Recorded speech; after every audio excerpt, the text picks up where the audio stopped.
Motorcycle या scooter में brake shoe aluminium के ही क्यों बनाए जाते हैं? आखिर क्या खास वजह है कि कंपनियां स्टील या किसी और मेटल की जगह एल्युमिनियम को ही चुनती है? नमस्कार दोस्तों, आप देख रहे हैं गोल्डी ए टू जेड और मैं हूं उत्तम सिंह, जहां हम ऑटोमोबाइल की दुनिया से जुड़ी हर छोटी बड़ी जानकारी आसान भाषा में लेकर आते हैं। तो चलिए इस सवाल का जवाब टेक्निकल और लॉजिक के जरिए समझते हैं, वो भी आसान भाषा में।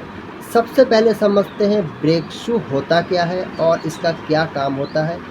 जैसा कि मोटरसाइकिल या स्कूटर में ड्रम ब्रेक सिस्टम में जब आप ब्रेक लीवर को दबाते हैं तो ब्रेक शू बाहर की ओर फैलते हैं और ड्रम से टकराते हैं। इस टकराव की वजह से घर्षण यानी फ्रिक्शन पैदा होता है, जिससे बाइक की स्पीड स्लो होती है और लास्ट में गाड़ी रुक जाती है। यहाँ मैं बताना चाहूँगा कि ब्रेक शू के ऊपर लगा शू या लेदर या कहें तो फ्रिक्शन मटेरियल जो ड्रम से टकराता है, वो फ्रिक्शन मटेरियल एस्बेस्टस मिक्स या सिंथेटिक फ्रिक्शन मिक्सर से बना होता है। ये एल्युमिनियम के बेस फ्रेम या स्ट्रक्चर पर लगा होता है। एल्युमिनियम ब्रेक शू ज़्यादातर कम पावर वाली बाइक और स्कूटर में यूज होते हैं, जैसे hero Splendor, TVS sport, Honda Activa वगैरह। हाई स्पीड बाइक्स जिनमें पावर स्पीड बहुत ज़्यादा होती है, उनमें डिस्क ब्रेक होते हैं। इसमें ब्रेक शू की जगह डिस्क पैड का यूज़ किया जाता है, जो स्टील या एलॉय के स्ट्रक्चर वाले होते हैं, और डिस्क पैड के इन स्ट्रक्चर पर फ्रिक्शन के लिए सिंथेटिक या एस्बेस्टस मिक्सर शू लगे रहते हैं। ये डिस्क प्लेट में लगे रहते हैं जो हाइड्रोलिक प्रेशर से दबते हैं और गाड़ी में ब्रेक लग पाती है। यहाँ हम एल्युमिनियम ब्रेक शू के बारे में बात करने वाले हैं कि आखिर ये एल्युमिनियम स्ट्रक्चर के ही क्यों होते हैं। इनके पीछे 5 मेन रीज़न है। आइए एक एक करके इसके पीछे के साइंस को समझते हैं। पहला रीज़न है लाइट वेट। तो मोटरसाइकिल में हर एक ग्राम मायने रखता है। अगर ब्रेक शू किसी हैवी मटेरियल से बनाए जाएँ तो गाड़ी का वजन भी बढ़ेगा, जिससे माइलेज घटेगा और गाड़ी की स्पीड पर भी असर पड़ेगा। एल्युमिनियम एक हल्का मेटल है, इसी वजह से इसे ब्रेक शू में यूज किया जाता है।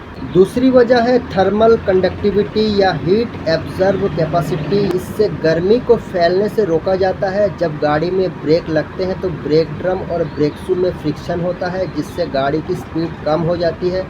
इस फ्रिक्शन की वजह से हीट प्रोड्यूस होती है। अगर यहाँ लोहे का यूज़ किया जाता और कोई अन्य मेटल यूज़ की जाती तो हीट को कम एब्जॉर्ब करने वाली होती, तो ब्रेक सिस्टम के फेल होने का खतरा रहता है।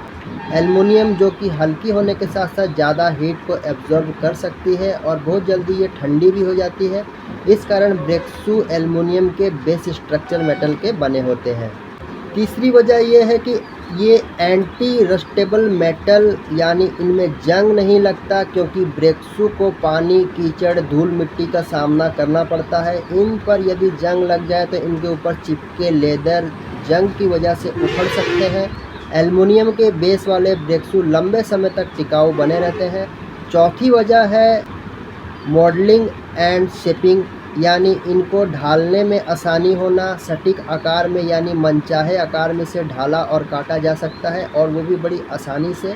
इसलिए कंपनियां ब्रेक शू के बेस फ्रेम के लिए एल्युमिनियम का ही यूज करती हैं। पांचवा है low cost and long life. Aluminium हल्का और कीमत में स्टील जैसे मेटल्स के मुकाबले कम होता है। इससे बाइक की कॉस्ट कम रहती है, जो कस्टमर को सीधे तौर पर फ़ायदा देती है। आप समझ गए होंगे कि ड्रम ब्रेक वाले मोटरसाइकिल और स्कूटर्स में ब्रेक शू के बेस फ्रेम एल्युमिनियम के ही क्यों बने होते हैं। अगर वीडियो पसंद आया हो तो लाइक ज़रूर करें। ऐसी ही आसान भाषा में जानकारीपूर्ण वीडियो के लिए चैनल को सब्सक्राइब ज़रूर करें और बेल आइकन को प्रेस ज़रूर कर लें, जिससे आपको लेटेस्ट वीडियो की अपडेट नोटिफिकेशन के थ्रू मिल जाए। और कमेंट में अपने विचार ज़रूर दें और बताएं कि आप अगली बार किस टॉपिक पर वीडियो देखना चाहेंगे। धन्यवाद, मिलते हैं अगले वीडियो में।